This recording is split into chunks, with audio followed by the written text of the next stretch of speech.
All the 5 units construction going on very well. The plants are now getting set up. At some places, the validation of the machinery is going on. So it's absolutely on track to have the first Made in India chip rollout this year. Right. So you said that, we are going to have a foundational model very soon. Are we late in the game? There is this whole debate that, if China could come from behind, produce DeepSeek, that has totally shaken Silicon Valley, why couldn't India do that with a fraction of the cost, considering we have the best tech talent in the world? So, do you think we are late in the game? Secondly, sir, where do you stand on this whole debate on whether India should look at models? Should India look at use cases? Because Nandan Nilekani has often said, let the big boys in the valley spend all the money. We will build the best AI applications on top of it. Where do you stand, sir? See, this is just the first chapter of the AI book. This is just a beginning of what AI can do, what it is going to do in coming years. In the industrial world, we have been using AI for almost 20 years now. Lots of maintenance work, lots of machine, lots of industrial plants, where it was not called AI, it was called machine learning and large data, big data kind of things.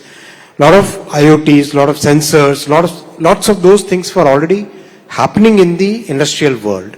Now it has come to a B2C kind of consumption, a new setup where practically everybody is using AI. So I wouldn't say that we are late. I would say that since this is just a beginning of this entire new industrial revolution, as many people call it, we are very much in the race, and we will be among the top few countries who have that ability to harness the power of this new technology. Foundational models would be needed. They would be needed for two different reasons. First reason is your ability to have control over, as a country, not just as government, but more as a country, your ability to have control over this very key technology is very, very important. Just like it's very important to have your own telecom stack. Just like it's very important to have your digital infrastructure. Just like it is very important to have your own semiconductor manufacturing and design capabilities. Similarly, we must have the LLM within our ecosystem. Second reason is biases. Biases can be very dangerous. They can really play very negatively, play out very negatively. So it's very important to have the bias-free, diversity embracing, understanding the cultural context of our country, making sure that so diverse a country as we are, we should be able to have the AI understand that and be free from those biases. That's why it's important. So on social media, sir, there are issues around fake news, and there is also the DPDP bill which has been passed, which was passed by your government under your tenure. What is the time frame for operationalizing those rules, and when will we see the rubber hitting the road, as it were? See, the approach that we have followed, there are two things that we have meticulously followed. One, we decided not to make either the rules or the act very prescriptive. We wanted it to be very principles based. Now that's a very different approach from what the Western governments took, that approach. Their approach was very prescriptive, identifying the number of hours and all that kind of stuff, right? So we wanted it to be very principles based. Same thought process we are following in the rules. The second thing that we always followed was, we wanted the entire process to be very consultative. And because of that consultative process, for example, when we were drafting the law, I think we had more than 35,000 inputs from various stakeholders, and we used all those inputs to finally draft our bill. Same process we are following now. The consultation process is in its final laps. Most of the inputs that we wanted have already been received, and we should now be in a position to do the final draft. Right. In the last week, sir, there's also been this huge debate and discussion in the Indian startup ecosystem on the type of entrepreneurship that is coming out of India. You know, there is a view that India has done very well for itself. It's one of the biggest startup ecosystems in the world. But is there enough depth? Is there enough deep tech being built? Or are we stuck with gig workers, delivery apps, fancy cookies and ice creams? What is your view on this, sir? I think in our economy and our country, there is a space for practically everything. I must share with you that some of these startups are really working on very good, very key, very difficult technologies. For example, there is a startup, I wouldn't take the names, which is working on developing a chip. It's basically software. It's a fabless company, and their chip will be used in mobile. There are other companies which are working on variety of different semiconductor as well as AI technologies. There are more than 100 startups in IIT Madras itself, which are deep tech startups. So I think there is a space for all. Ultimately, what does a startup or an entrepreneur try to do? They try to solve a problem. So solving a problem in every space is required. Every sector is required. So I think in our economy, there is a space for all. तो जो लोग कहते हैं कि सरकार और क्या कर सकती है स्टार्टअप इकोसिस्टम को इंकरेज करने के लिए कि लोगों का इश्यूज हो रहे हैं, उस पे आपकी क्या प्रतिक्रिया रहेगी? देखिए, सरकार ने अपनी तरफ से बहुत बड़ा एक रोल प्ले किया है. 10 साल पहले अगर आप देखते हैं तो स्टार्टअप्स कितने 300-400 ही थे. आज 1.5 लाख से ज्यादा है.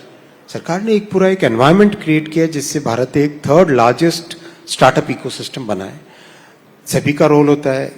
कोई भी ताली एक हाथ से नहीं बजती है. सभी को अपनी अपनी तरफ से प्रयास करने पड़ते हैं. और मैं कहता हूं कि आज के स्टार्टअप्स में वो एनर्जी है, वो एक एंथुजियाज्म है, वो एक काम करने का जो जज्बा है वो है. And I am very happy with the way our startups are working on a variety of problems that they are trying to solve. Right. If I can slip in a question here about Elon Musk.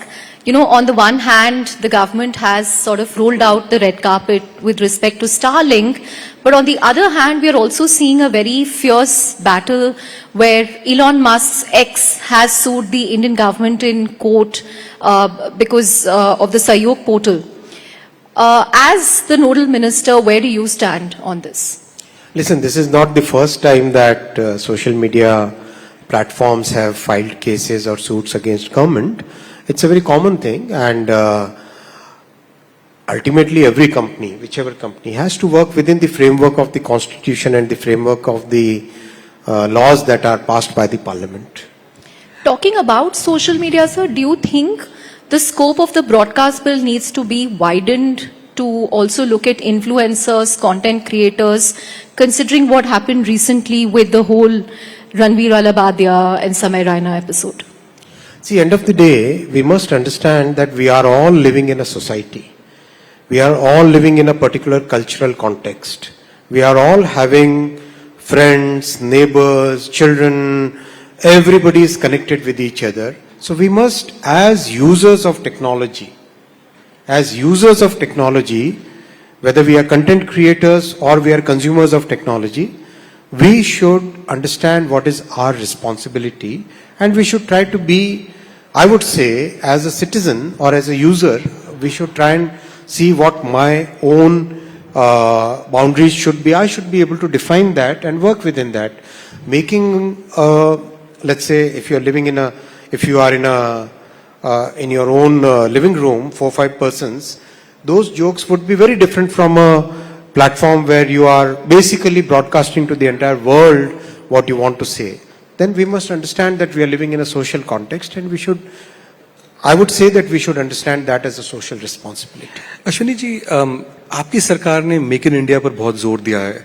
इस वक्त काफी अस्थिरता का दौर है global markets में, और कई चीजों को लेकर काफी अनस्टेबिलिटी है, अनसर्टेनिटी है. चाइना से सप्लाई लाइंस शिफ्ट करने की जो बात है, इंडिया को चाइना +1 स्ट्रेटजी, इंडिया आपके हिसाब से how well placed is India to benefit from the current situation और with the shifting of supply line from China to India? आप अगर पिछले 10 वर्षों की जर्नी देखो तो यू गेट द आंसर. इन 10 वर्षों में electronics manufacturing has grown 5 times. Electronics exports have grown 6 times. 5 गुना यानी 17% CAGR से grow हुई है 10 साल में, despite the 2 COVID years I am saying. Exports 20% plus CAGR growth हुई है, and it's increasing at the same pace or at a faster pace. अभी recently we announced the electronics component scheme. इससे पहले hardware, mobile phone, and the ecosystem is deepening so well. What gives more satisfaction is that many of the manufacturers are now setting up their design houses. There is one manufacturer who has set up a design team, and that design team has designed a laptop which they showed to me recently. Then I showed that laptop to one of the big IT companies ka CEO, and that CEO basically said that he didn't believe that this is made in India, this is made in Taiwan is what he said. And that is the kind of quality that our people are manufacturing and designing today. So that's a reality today, and that's going to grow. More than 400 companies are there which are there in the, I'm saying the major ones. There are many more smaller MSME units which are there, which are part of the ecosystem. So combine our stable policies that our Prime Minister has shown us a clear vision, the availability of design talent, and our focused way of implementing that policy, we are bound to grow in the coming days. Mr. Vaishnaw, you mentioned the scheme for electronic components. The Union Cabinet last week approved over about 22,000 crores of PLI for electronic manufacturing. Overall, as I understand it, across 14 sectors, about 1.6 lakh crore of investment will come in on through the PLI route. But how do you react to criticism by those like Raghuram Rajan, who argue that the PLI scheme essentially just subsidizes a whole bunch of foreign investors? See, I always take any criticism which comes very constructively, but what I would like to share with you is every country which got into electronics manufacturing, every country, take any name, they all started the same process, whether it is South Korea, it's Vietnam, it's China, it's Japan in the early phases after the Second World War. Most countries had a similar phase, and especially in the last 30-40 years, you start with manufacturing of the finished goods, then you go to the modules, then you go to the components, and we are exactly following that same trajectory.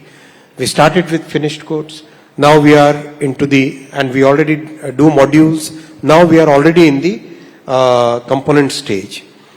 The highest possible domestic value addition that any country has shown is in the range of 38% after 30, 40, 35 years of working in that sector.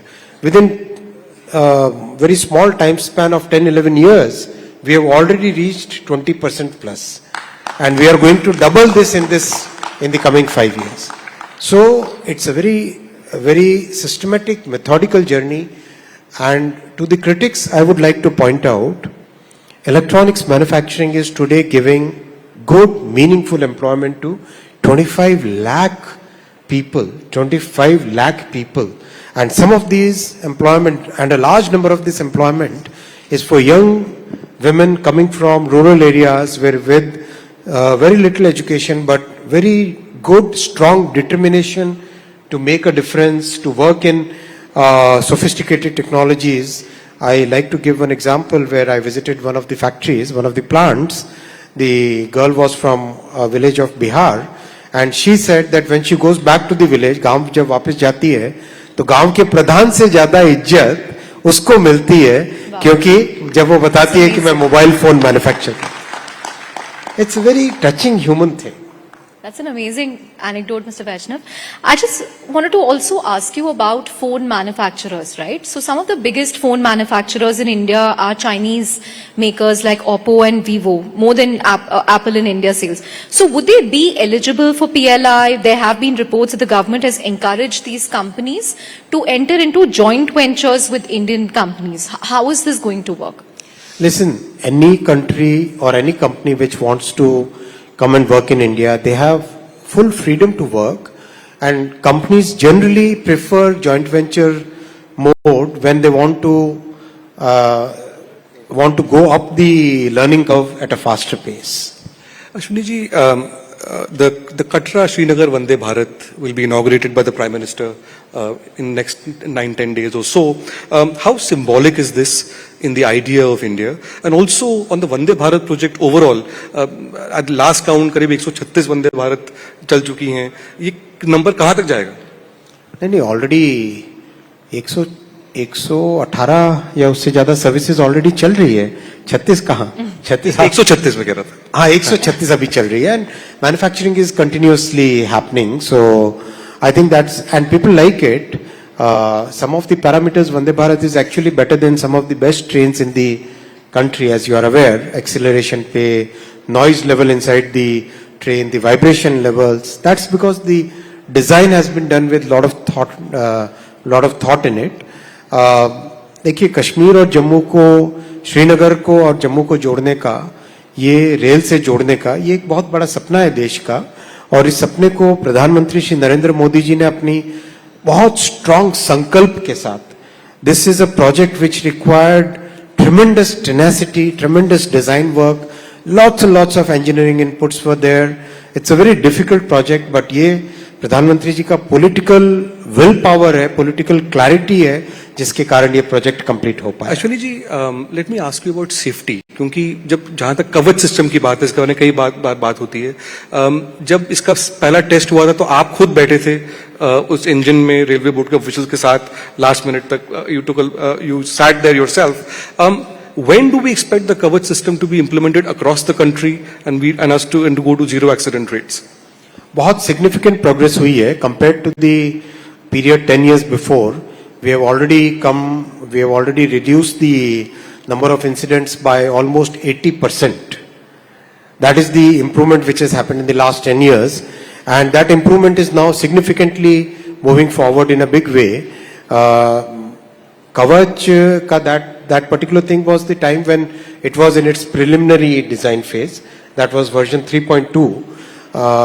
Obviously, when people are looking at a new technology, and that to a technology on safety matters, लोगों को थोड़ा doubt रहता है. इसीलिए मैंने कहा कि let me make that as a personal example and take that risk and do that experiment, do that pilot myself. वो इसीलिए किया था. और उसका रिजल्ट भी अच्छा आया, because that gave lot of confidence to the teams which were working on the Kavach project.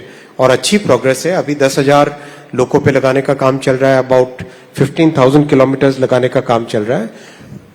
Many of the rich countries, they took about 20 years to cover their networks, and I think we should be able to do that in 6 years. Ashwini ji, last question. We are running out of time. So, the Prime Minister speaks about his vision for Viksit Bharat in 2047. Let me ask you, as a subset of that, your vision and the Prime Minister's vision for Indian railways. 5 साल के बाद हिंदुस्तान की railways किस तरह की लगेगी? Railways में प्रधानमंत्री श्री नरेंद्र मोदी जी ने इतना क्लियर फोकस रखा है, और जो इसकी रिक्वायरमेंट्स जितनी भी थी, विशेषकर फंडिंग के बारे में, सेफ्टी के बारे में, टेक्नोलॉजी लाने के बारे में, प्रोसेसेस को चेंज करने में, इसमें बहुत अच्छा एक मार्गदर्शन मिला है, बहुत अच्छा एक नेतृत्व मिला है, जिसके कारण we are already in a very railway is actually transforming. In the coming 5 years, 3 major things will happen. First, from where we are today, safety will improve even more significantly. We have already reduced number of incidents by 80%. I think there will be a further reduction of 80% going forward. Second, the capacity is going to increase substantially. Is saal we became the second largest cargo carrying railway in the world. We left, now it's basically top 2 countries में हम आ गए already, and that will again further go up because railways is the most environment friendly mode of transportation. That will go further. Third, a lot of new technology trains, beginning with what Vande Bharat did. Vande Sleeper है, Namo Bharat train है, Amrit Bharat train है, bullet train आ रही है. तो ये सब की सब एक टोटली एक नए तरीके की टेक्नोलॉजी के ट्रेन्स आएंगे. Fourth, the infrastructure will improve substantially with the stations getting rebuilt. Today we are doing the world's largest station redevelopment program. 1,200 stations पे अभी as we speak काम चल रहा है, और within a month's time frame, Honorable Prime Minister will be inaugurating 100 stations in one go. So उस तरह का काम चल रहा है. If you can allow me 2 quick questions. How do you use AI every day? Is there an AI chatbot that you like? What kind of questions do you ask? Bad question to ask. You ask OpenAI, how does Ashwini use it? So let me ask you another question. I'm told, work a very long day. You have many, from 9 o'clock till 11:30, 12 at night. What is your view on what does your staff think about this idea of a 90-hour week? I think you should ask the staff. What do you think about it? No, I think our Prime Minister has set a very good example before us. He works very hard, and when we have to take our country to a totally new level, there is no option but to, and it's a personal choice. Each one should make, each company, each organization should make their own choices. For me, I think there is no substitute to hard work. So, Ashwini ji, coming back to railways, in terms of the AC class, the numbers show that the percentage of that in passenger revenues बहुत बढ़ गया है. इसमें मैं बहुत clear आपको कहता हूँ. Throughout our history, it has been a 2/3, 1/3 history, as in the recent history of 20-25 years. 2/3, 1/3 का ratio रहता है जी. AC और non-AC का. That ratio has actually increased now. Now it is 70% non-AC coaches, 30% AC coaches. When you look at the number of seats which are available, it is 82% non-AC and 18% AC. देखो, विपक्ष वो जो एक narrative बनाने की कोशिश करता है, उसमें आप मत जाइए. आप look at the data, and I've placed this data before the parliament also. In terms railway बहुत स्पष्ट है. रेलवे इस पूरे इनकम पिरामिड में very clearly low income, middle income. That is where our focus is. Low income or middle income families के लिए to provide a good, affordable, and we are the most affordable railway service in the entire world. Compared even to our neighbors Pakistan and Bangladesh and Sri Lanka, we are at least half or sometimes 1/4 the price that they charge. So providing affordable and safe transport to our middle income families and to our low income families, that is what our priority is. Very clear, absolutely laser sharp focus. Thanks very much, Mr. Vaishnaw. Thanks, and that brings us to the end of this session. A big hand for Mr. Ashwini Vaishnaw. Thank you very much, sir. Thank you very much. Thank you, Mr. Vaishnaw.